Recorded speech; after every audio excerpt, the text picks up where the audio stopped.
Selamat sore, selamat datang teman-teman di O Radio bersama Bang Yono. Pasti kita mulai dulu pertama-tama dengan berbelasungkawa dengan apa yang terjadi di Cianjur, dengan terjadinya gempa dan menghilangkan banyak sekali uh, nyawa dari saudara-saudara kita ya. Kita mudah-mudahan segera bisa dan banyak juga ya, jadi beberapa orang yang belum ketemu gitu ya, karena masih mungkin tertimpa oleh puing-puing. Jadi kita doakan semoga proses evakuasi, proses pengiriman bahan bantuan, proses pemulihan juga, dan keluarga yang kehilangan para anggota keluarganya juga diberikan kekuatan. Pasti semoga Cianjur diberikan kekuatan oleh Allah Subhanahu wa taala, guys. Dan semoga pemerintah juga kita lihat pemerintah dan TNI juga udah turun dengan sangat luar biasa ya. Kita doakan semoga segera lekas pulih, guys. Ya, jadi kita akan mulai berita ini untuk ini kejadian yang cukup sedih juga ya, karena 5,6 gempa yang terjadi, 5,6 magnitude gitu sih. Bung Lol, thank you for reading. Dan ini terjadi tuh dari kejadian sebelumnya, ada kejadian Kanjuruhan, terus juga terjadi di Korea. Kayaknya banyak banget hal-hal yang terjadi yang tidak baik di beberapa waktu terakhir ini ya. Yang pastinya bagi kalian yang manusia-manusia yang memiliki iman ya, mari kita berdoa. Bagi kalian penyembah kaleng kerupuk ya sudah, mau gimana lagi ya, lakukan kebaikan lah ya. Sore Ayah, sore juga. Terima kasih Bung Lol yang sudah reading. Oh ya Bang, tahu nggak ada yang selamat gara-gara main ML nge-lag terus keluar rumah nyari sinyal. Nah kan, namanya umur tuh kita nggak pernah ada yang tahu. Kita nggak pernah tahu. Berita pertama kita akan melihat berita-berita yang berasal dari waktu pada saat pertama kali dirilis oleh BMKG. Twitter gue baca sempet kayak 1,6 gitu. Besar juga gitu, apalagi di darat. Ternyata 5,6, dan itu meluluh halantahkan ya banyak rumah,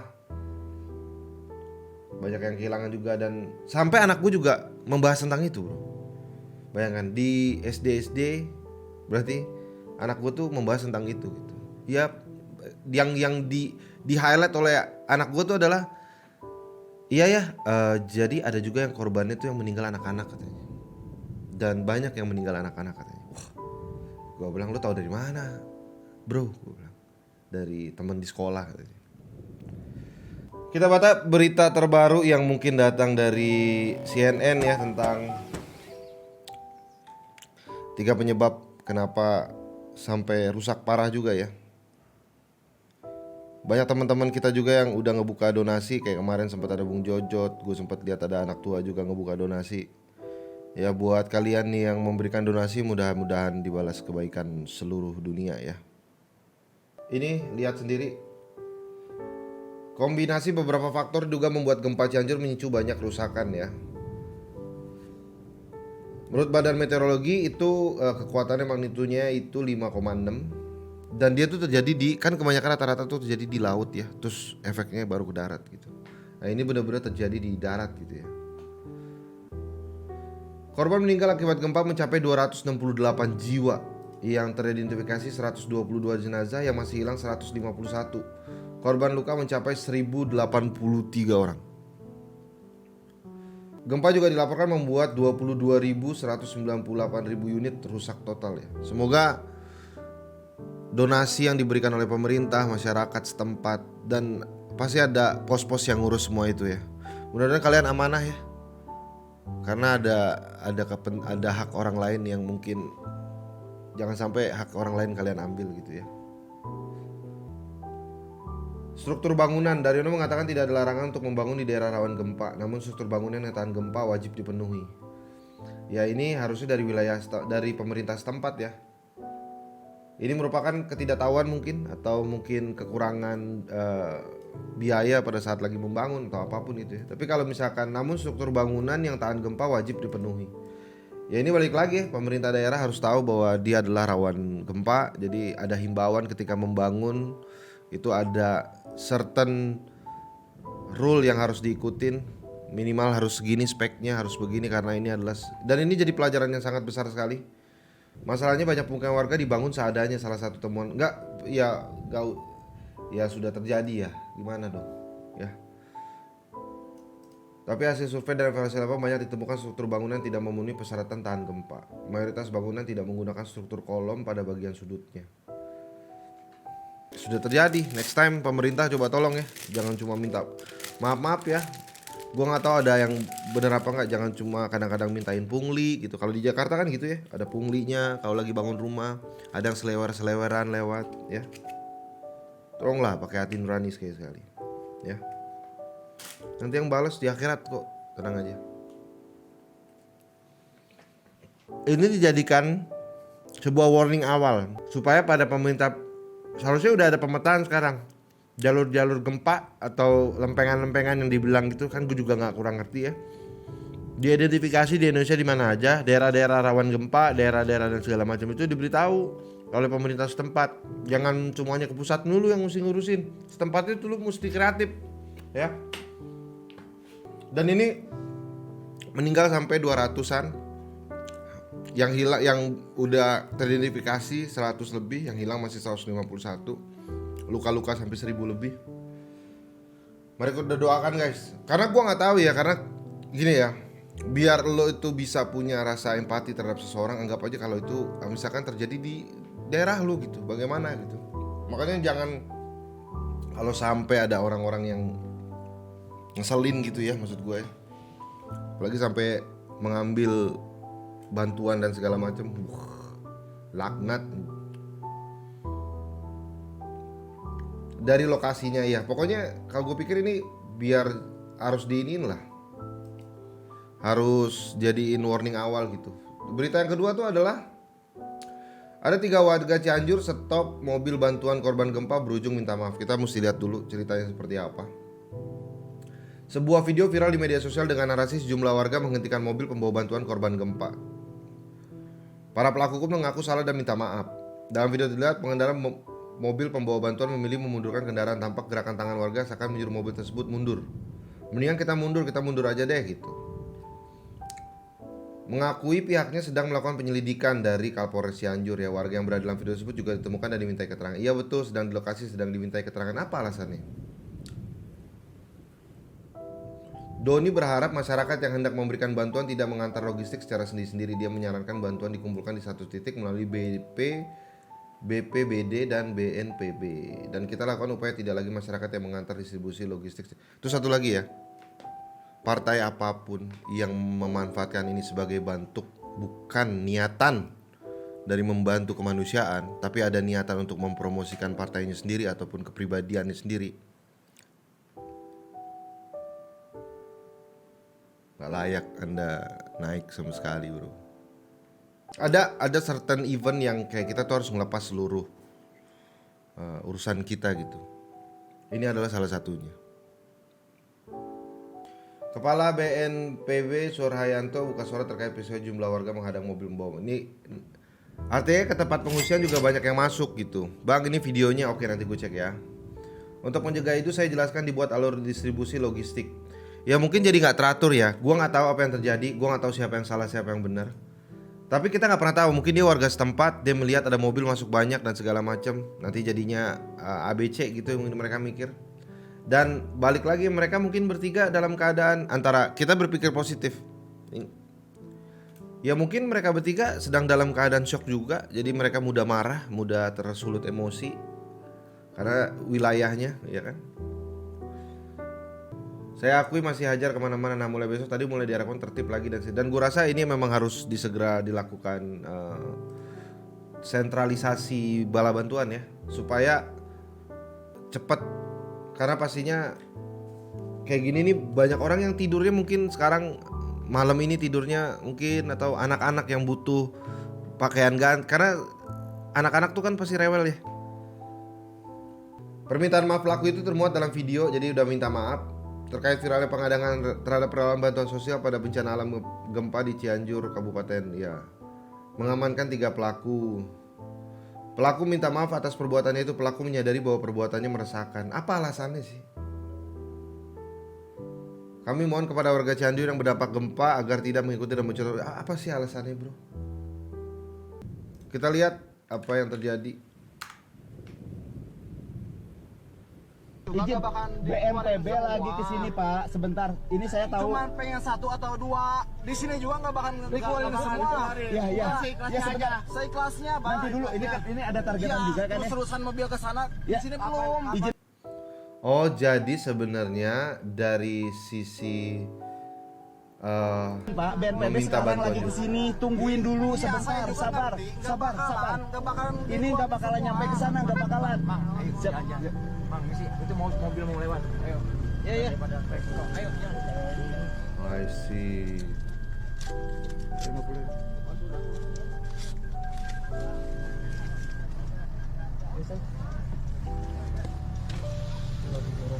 Bim buat jajan aja. Bang, makasih kalau gitu mah. Ya, ya. Amin. Wah.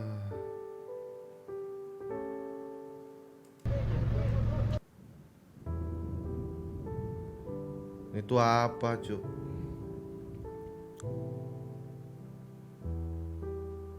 Apunten, Pak, apunten. Terus saya buka, Pak. Apunten, Paknya. Izin.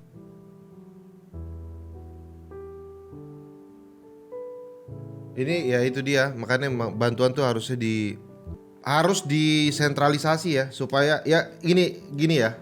Kalau keadaan udah kayak gini, kita udah lihat di beberapa, bukannya referensinya ke film, tapi kadang-kadang film ada benernya juga. Kalau situasi sedang kacau, orang tuh bisa anarkis, bro. Entah itu disengaja atau tidak sengaja, bisa jadi anarkis. Gak semua orang itu mentalnya kuat, gak semua orang itu hatinya lembut gitu. Gak semua orang juga hatinya baik gitu.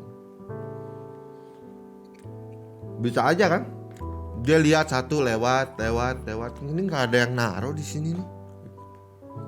Akhirnya mereka jadi anarkis. Semoga hal ini tidak terjadi lagi lah, ya.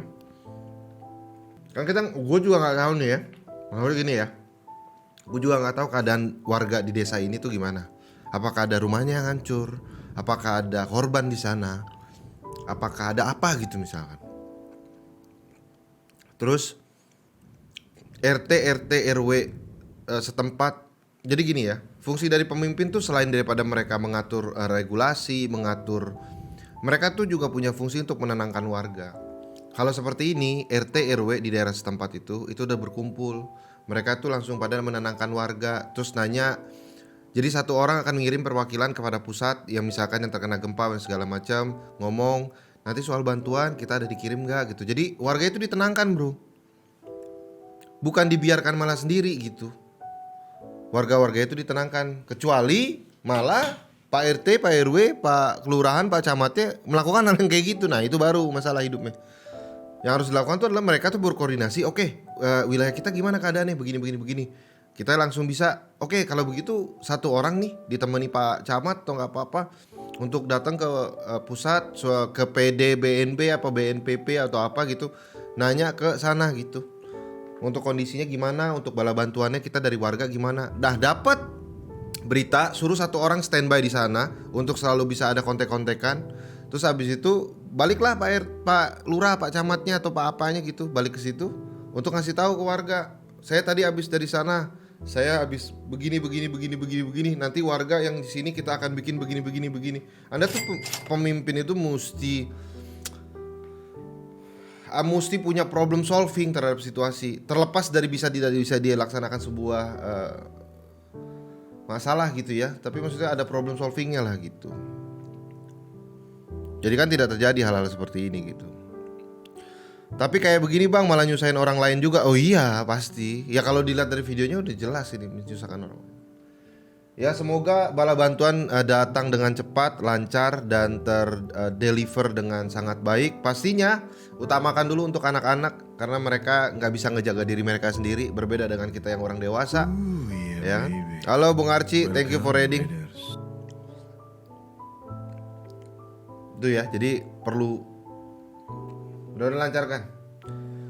Kita harus masuk. Bagi kalian yang punya request lagu silakan. Gue tidak sama sekali tidak menyiapkan lagu-lagu yang akan kita bawakan hari ini. Jadi silakan tulis di kolom komentar. Gue akan ambil 4 lagu untuk kita bawa untuk hari ini. Kita akan ubah, itu sudah selesai untuk di Cianjur. Semoga ya Allah, semoga dilindungi lah ya. Semoga dipermudah, diperlancar. Kita akan masuk ke berita kedua guys ya. Berita selanjutnya adalah cerita istri yang viral pergoki suami selingkuh di rumah sendiri. Wow, enggak, kenapa sih harus di blur suaminya dan anaknya tapi dia enggak? Harusnya di blur tiga-tiganya enggak sih ini? Hah? Ya? Cerita istri yang viral pergoki suami selingkuh di. Siapa yang di sini punya pikiran pengen selingkuh? Coba, ya. Ada nggak dari kalian? Jangan ya, karena itu arti dari kata khianat ya. Ya. Belum lama ini warganet dihebohkan oleh curhatan wanita yang suami selingkuh saat dia pergi keluar kota. Wadaw, siapa yang pernah diselingkuhin? Dia menggugah video rekaman kamera pengawas yang memperlihatkan suami membawa selingkuhan ke rumah mereka sendiri. Aduh, karena CCTV dong, mau juga sih. Merasa kecewa dan sakit hati, wanita itu membagikan curhatannya diselingkuhi suami melalui unggahan video di akun TikTok. Ada baiknya.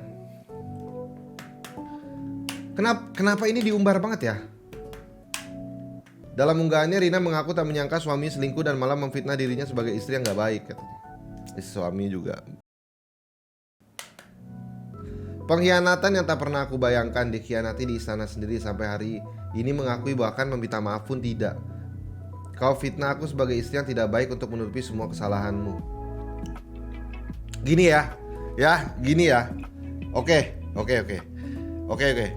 Mumpung otak gue lagi masih agak lumayan sadar, gue akan memberikan statement soal masalah ini. Jadi ada juga cara berpikir yang menurut gue hari ini seharusnya namanya disebutnya radio suara lantang guys.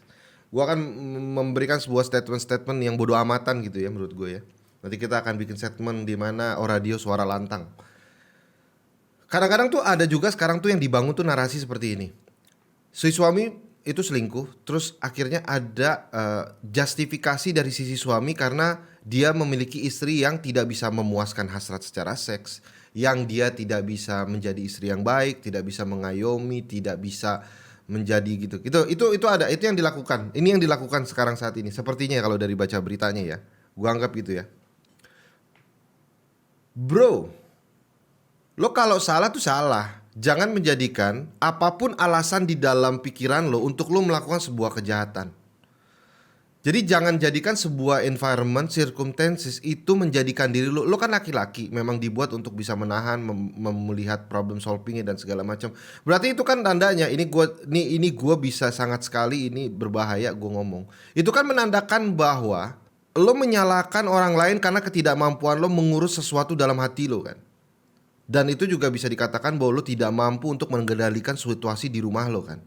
Lo tidak bisa mampu untuk berkomunikasi dengan istri lo tentang masalah yang ada. Lo tidak bisa bilang ada B dan C dan D. Dan akhirnya semua itu seakan-akan lo kumpulkan sebagai sebuah alasan yang dijustifikasi sama lo untuk menjadikan alasan itu adalah untuk membenarkan perbuatan salah yang lo ingin lakukan.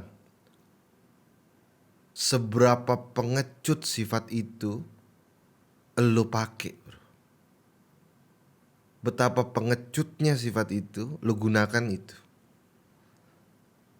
Kalau lo mau jadikan misalkan kayak alasan, oke, istri gue ini gue nggak itu, oke, tapi bukan itu dijadikan justifikasi.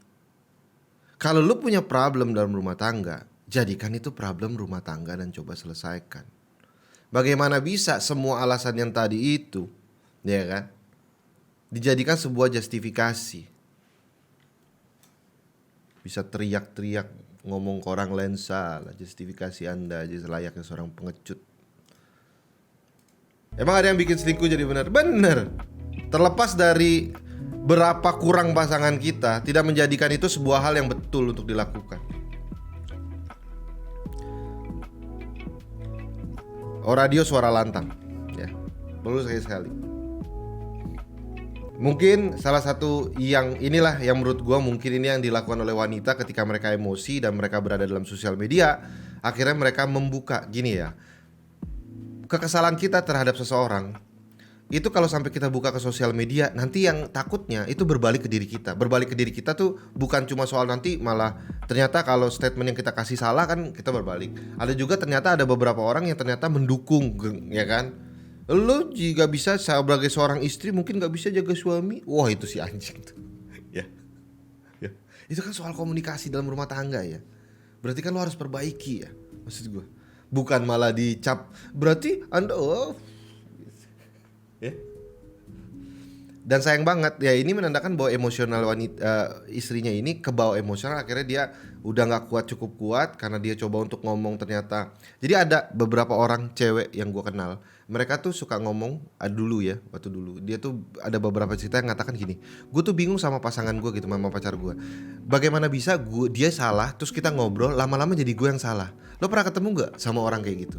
Jadi faktanya tuh cowok ini melakukan kesalahan. Entah gimana cerita ngomong ini cowok, akhirnya dia blablabla, akhirnya terus tiba-tiba si cewek ini jadi yang salah. Psikopat anjrit. Dan gua nggak tahu apakah ada orang-orang seperti itu yang lagi nonton Bang Yono ya, bro. Ya, kalau sampai ada ya. Ia mengatakan sudah 9 tahun menjalani 9 tahun loh. Hampir 9 tahun bersama tidak menjamin kalau tahu segala. Ya. Kupikir percaya adalah kunci hubungan, ternyata percaya adalah senjata membunuhku. Enggak dong. Yang gue takutin tuh sekarang tuh adalah bagaimana proses cara berpikir marriage culture orang barat masuk ke Indonesia. Karena kita tuh benar-benar berbeda loh marriage culture-nya. Bagaimana di dalam rumah tangga itu marriage culture-nya agak berbeda gitu. Nah sekarang kan banyak yang dari marriage culture dari luar itu masuk ke Indo ya. Itu bro, di luar negeri, di US lo cek deh. Lo lihat datanya berapa banyak yang mereka nikah, terus berapa banyak yang mereka dalam kurun waktu sekian lama itu dia akhirnya cerai. Berapa banyak yang wah mau ngikutin culture luar aja gagal.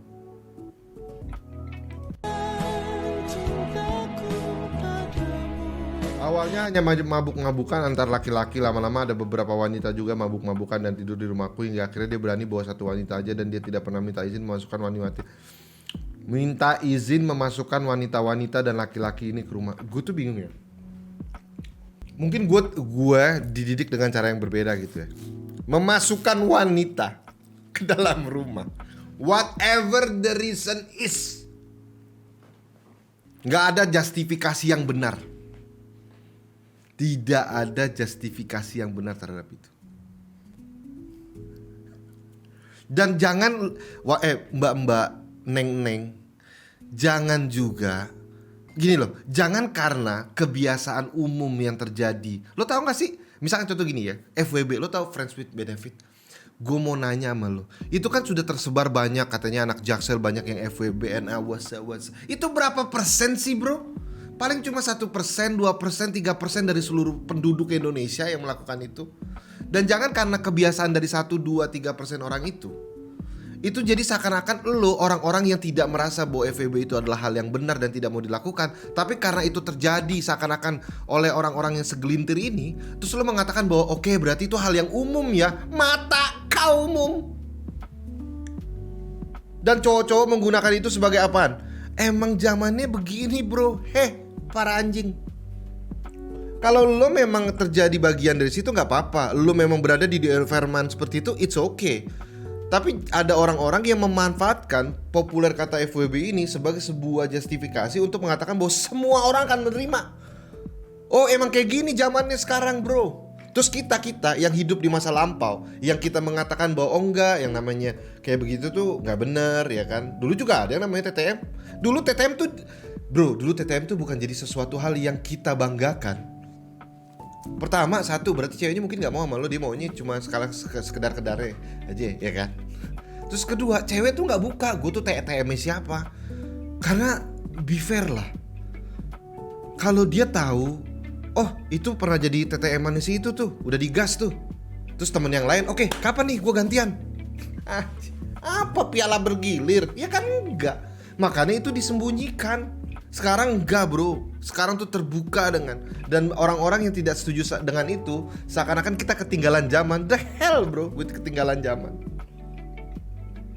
Banyakan makan cara populasi luar lo. Lo lihat berapa banyak orang di luar negeri yang bisa terikat secara emosional dalam pernikahan. Hah? Suara lantang radio. Ya. Sebenarnya juga, iya nggak, gue tuh bukan mengatakan anjing kepada orang-orang, ya, yang mereka melakukan FWB, yang mereka ngerti dengan konsep itu. Tapi ada anjing-anjing yang membawa konsep itu. Nih misalkan 1%, 2%, 3%, 4%, 5% orang tuh melakukan itu.